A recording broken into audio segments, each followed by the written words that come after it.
Hello guys, আসসালামু আলাইকুম। তো আজকে মিষ্টি কুমড়া দিয়ে ভাত খাবো। তো আজকে হচ্ছে শনিবার, তো ভাবছি যে কাঁচা একদম কচি মিষ্টি কুমড়া খাবো, ব্ল্যাক কালারের একদম।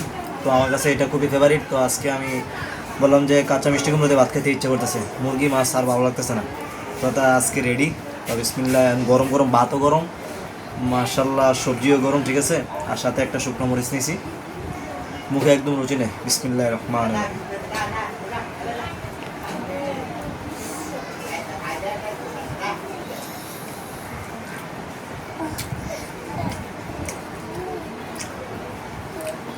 সত্যি বলতে মিষ্টি কুমড়োটা এক কথায় দারুণ হয়েছে।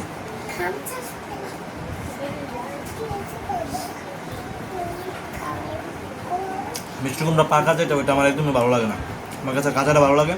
আর তোমরা একটু মানে শিলা সহ ট্রাই করবা, বলতেছি সত্যি অসাধারণ।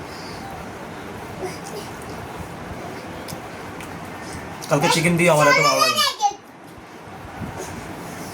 কালকে চিকেন দিয়ে আমার এত ভালো লাগে না।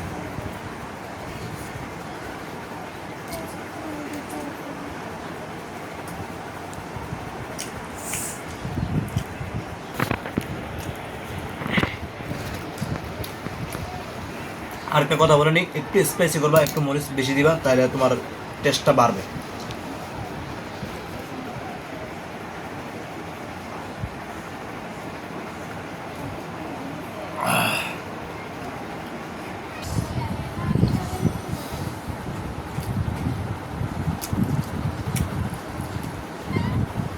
আর একটু রসুন বেশি দিলে মনে আর সেরকম লাগতো, মানে রসুন বাটা না, মানে আস্তে আস্তে দিলে গ্রামটা সেরকম আসছিল।